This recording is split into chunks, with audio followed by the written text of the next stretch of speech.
Hello, everybody. Thank you all for joining us on this session that's going to last for approximately 25 minutes. My name is Christian Lodgaard. I'm head of products and brands in Flokk. That is basically your design, your engineering, product development, marketing, and sustainability across all brands of the group. My background is from design engineering. I spent 10 years in the automotive industry before moving to furniture and to this company in 2007. And throughout that period, sustainable design and responsible industry has been a key motivating factor for me throughout. And that's what we'll talk about in this webinar. So those were a few words about myself. How I structure this is I think we should spend some time on sharing the big issues of our time and what that does to us. How we address those issues with tangible impacts. Then we'll share some experiences from our circular economy in practice, our circular design criteria, and then finally we'll introduce you to the concept of deep design thinking. So what are the big issues, the ones that really matter to us these days? Well, first and foremost, it's this, isn't it? It's what embraces us or surrounds us wherever we turn these days. And I suppose what occupies a lot of us is how this is going to impact us. How is this going to change on the short term, but also in the long term? What will be lasting impacts of the corona pandemic? And I think first and foremost, I think it really shakes our sense of security and makes us cautious. You know, we were not prepared for this. And it's really a shaking of our security. Secondly, I think it makes us increasingly aware of what matters, like relations to real people, like freedom to roam, like fresh air. And as such, I think that makes us more human. And it makes us realize how vulnerable we are, how our destiny is influenced by factors we don't always control, at least not at an individual level. So what does this all point at? Well, probably that pretty much every proper tendency in trend development or need that we saw pre-corona was strengthened by corona. It has become all the more urgent to address these things. Now, we don't have to debate right now whether this is going to be over in 10 or 30 or 50 years. The point is that for one reason or the other, it's going to have to come to an end. And the challenge I think we see in many countries these days is that the fossil energy connects with the economy in oh so many different ways. And I mean, like in countries like Scotland or Norway, it's obvious, right? Because we have large petroleum sectors. But even in Sweden, you see massive layoffs in towns like Skövde, where Volvo has its main fossil fuel engine plants, because demand is now for electric cars. Or Germany, let's say. This is change. This is big changes that are going to happen. It's not only going to impact the traditionally oil-exposed economies. Now, we can choose to be hit by this transition, or we can choose to drive it. Transition to renewable energy, develop new sustainable industries. And this is a picture from our factory in Røros in Norway, and a colleague of ours, Hamek. And as you might guess, this guy is not a native Røros guy. He came to us from Eritrea. And where the picture is taken, Hamek is manning the station where the assembly lines meet the cardboard box machine. So what he does is he checks all is well, all components are there and in perfect nick, places them lovingly in the box and passes it on. Every 20 seconds, a new one, and the workers rotate along the line of this production facility. And my point is not really about Hamek and how he's a refugee, but the people come from all walks of life. Some took a left turn at the last crossroads, some turned right, some were fortunate and had an easy time at school, some struggled more. Some grew up under safe circumstances in loving families, some less so, and some even grew up in zones of war. And these different backgrounds does not make us more or less valuable. And who would we be as an industry if we did not create opportunities for the population that actually live here? Who would we be as a society? I mean, none of us are societies of only financial analysts, programmers, architects, designers. Thank God we are diverse, and we have to embrace that in our industrial development. And this, I think many of you have seen, is a beautiful piece of graphics, isn't it? Until you look closely, that is. Because what it is of course, Ed Hawkins's visualization of how the average temperature of the atmosphere has developed since reliable measurements began. And once you see that, it becomes quite disturbing, doesn't it? I mean, there's no arguing. This is real, climate change is happening, and Corona does not change that. The shutdown just pauses it, it seems, in a way that is obviously devastating to the economy and to employment, and as such, not sustainable. Flokk is a sizable company, and it's very important for large companies like ours to understand that size in itself is completely irrelevant. I mean, there's no customer of ours, face it, that chooses our products for size or for our profitability or for our growth ambitions. The only interesting thing about the size is the power that it provides. And with that kind of power comes responsibility. Now, if you grab that as an opportunity, use that power to drive whatever benefits the good, that addresses the big issues, well, then size matters. Then it becomes truly interesting. And this is what we try to live by in Flokk.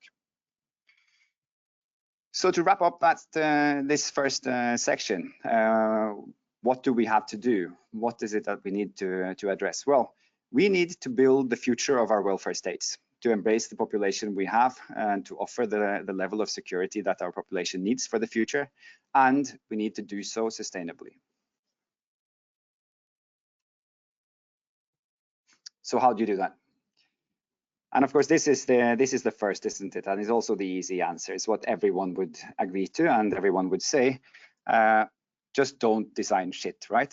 Design products that are attractive, that are good for people, that last, that people will want to keep and repair and keep even longer, that your kids will at best quarrel about once you're under the turf, who's going to inherit.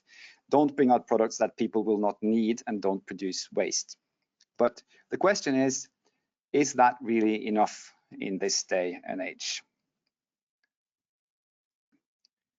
Because can we agree that this is the biggest challenge, climate change, that it did not go away with the Corona crisis? I think we can, that this is the biggest challenge, and this, the waste problem, and maybe particularly the plastic waste. It's huge and it's mounting. And this is all and well, and we all know, and very often if you go into this topic when buying something, you're told you're knocking in open doors, aren't you? Most of the time you're told this. If you buy a car or electronics or a garment, whatever, from a quality brand, you can expect to be handled. I mean, if you pay €1,000 for a chair, it is sorted, it is taken care of. Sustainability has become a hygiene factor, you hear, because every decent company considers sustainability these days. And well, when told so, it's very important to think this. This is bullshit. There are huge differences between different brands and manufacturers. An environmental footprint can easily be a factor 2 or 3 different between otherwise fully comparable products or brands. So you need to go deeper. Sustainability is not a communication concept, guys. Sustainability is not about creating marketing elements with good stories on environmental issues. It's not about webinars like this. It's not about spending all your effort on documenting what you do for different kind of certifications or about how much license fee you pay for those green stamps. Sustainability is about the tangible changes you actually do to your operation.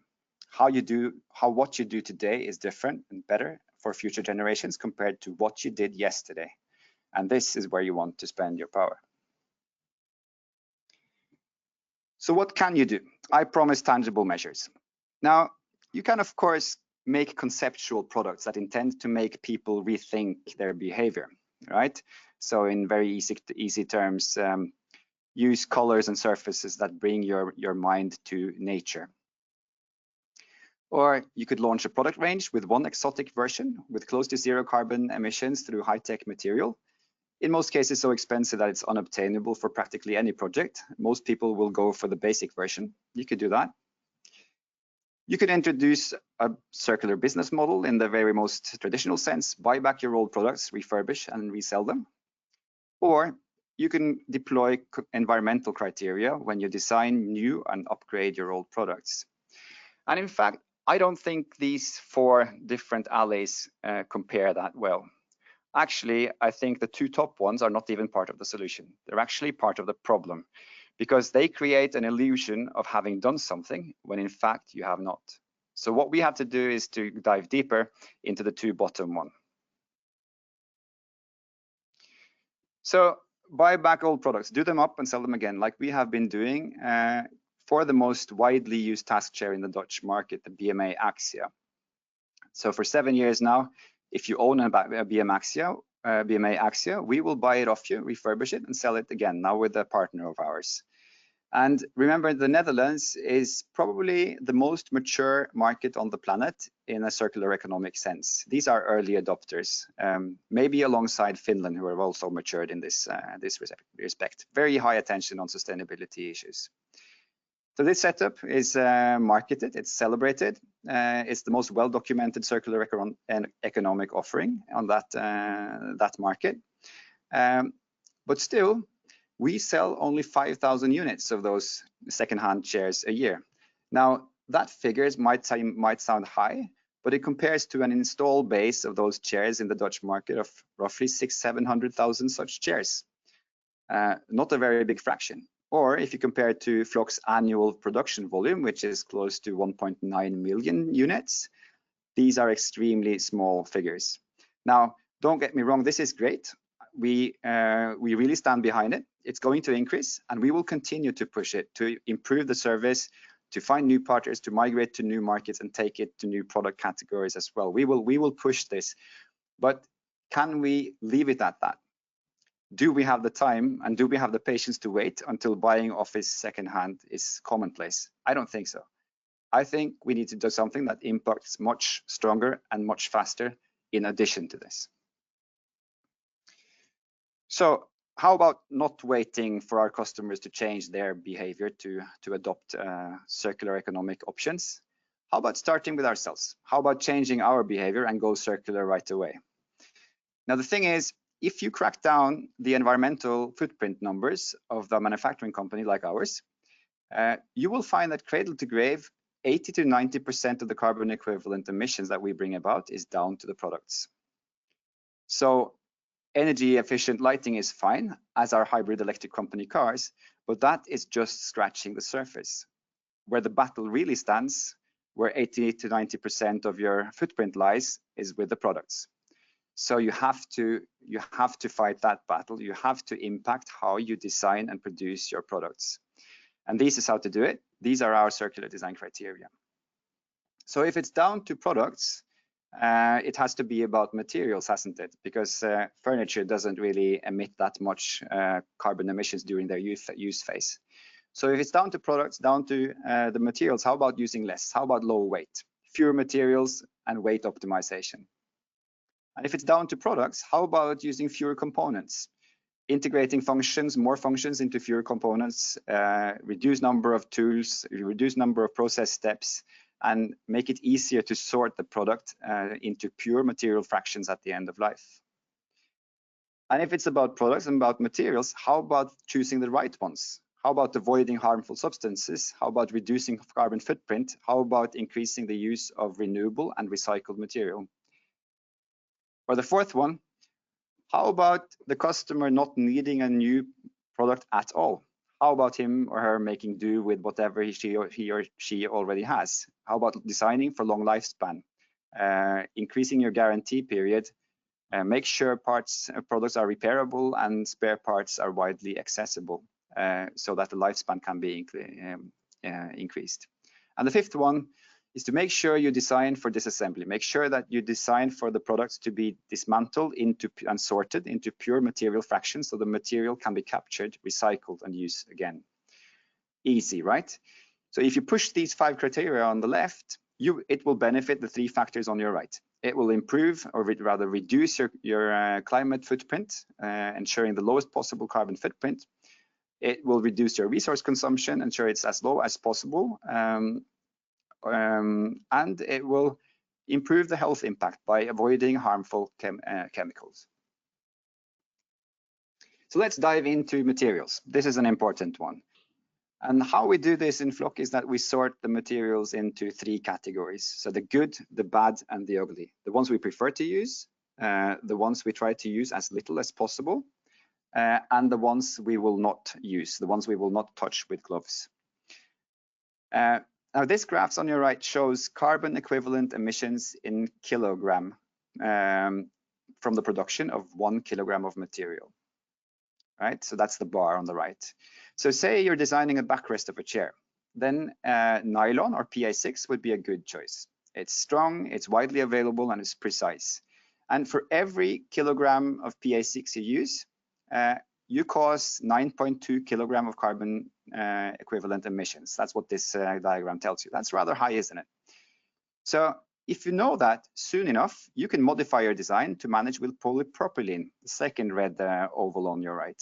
It's also a good material, not quite as strong as PA6, but the CO2 equivalent emission per produced kilo of material is 2 kilos. So from 9.2 to 2 kilos. But the real gold is between the top two red ovals, because behind the text, best practice EPD is post-consumer recycled polypropylene at 1.6 kilogram of carbon equivalent emission. So the point is, if you know this right up front, during concept development, during the very early stages of design, you will be able to reduce your carbon equivalent emissions from 9.2 to 0.6 kilograms per kilo material use by using waste as your material. On top of this, then cleaning the planet for every product you produce. Now that, guys, is real impact, and it's impact right away.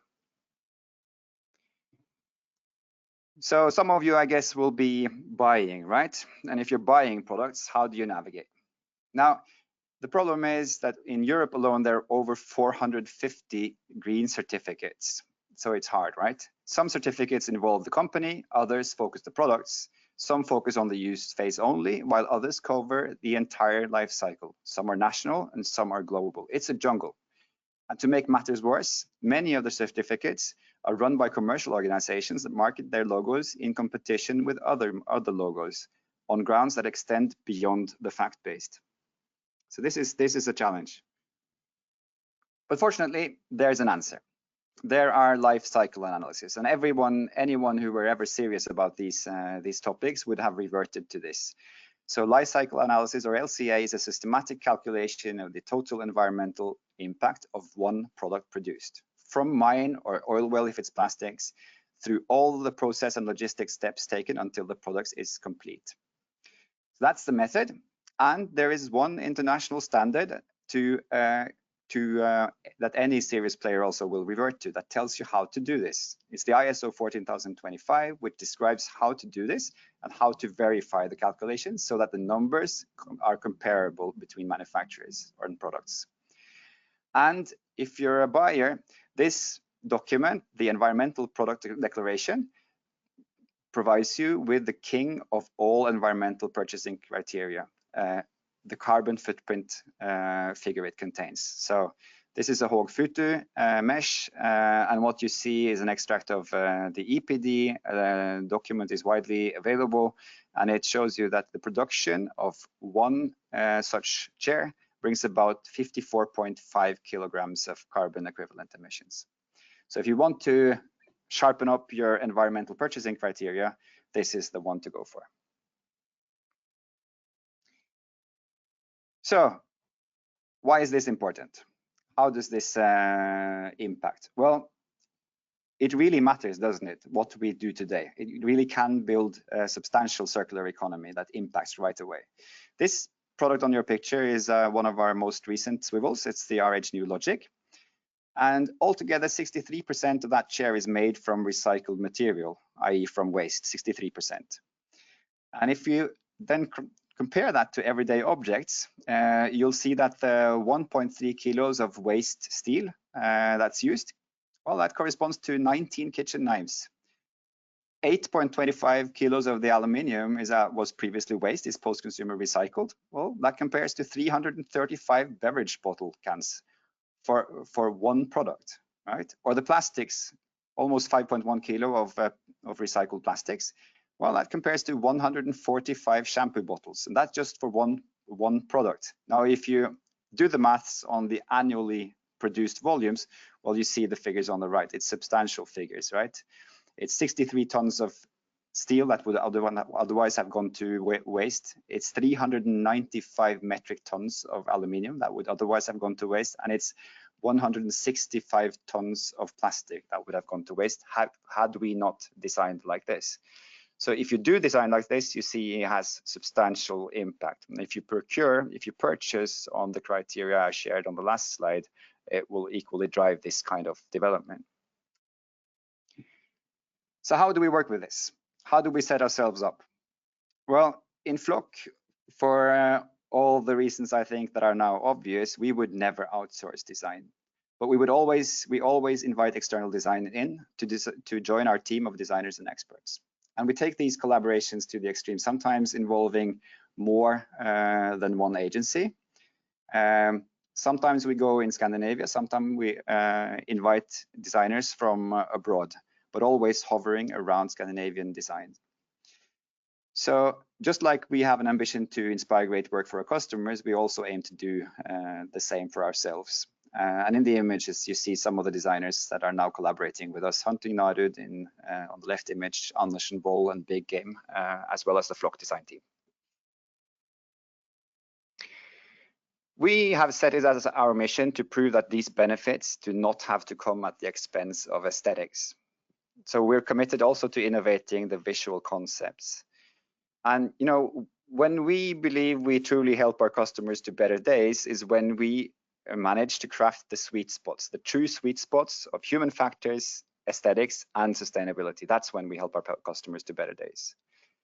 We rely on no one for our solutions. We conceive every concept together with our external collaborating designers, engineer every aspect of it, every finest little detail, grind everything down until all comes together, until all ends meet. We leave no stone unturned in our pursuit for the greater objectives, for features and solutions that addresses the big issues I started off with explaining. Now, stating this may sound easy, and I think the logic behind the circular design criteria is striking and very easy to comprehend, but actually doing it, bringing all these ambitions to life is something quite different. It requires fresh thinking, it takes courage, it's hard, it takes a lot of skill and stamina, but this is where we use our strength. And this, guys, is what we call deep design thinking. And I would encourage everyone to join us and bring it on.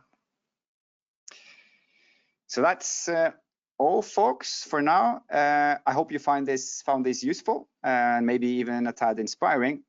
We will keep the chat open for questions a little longer, so feel free to post your questions there. And also feel free to reach out for us at a later stage. So thanks all for your attention. Take care, and we look forward to seeing you next time.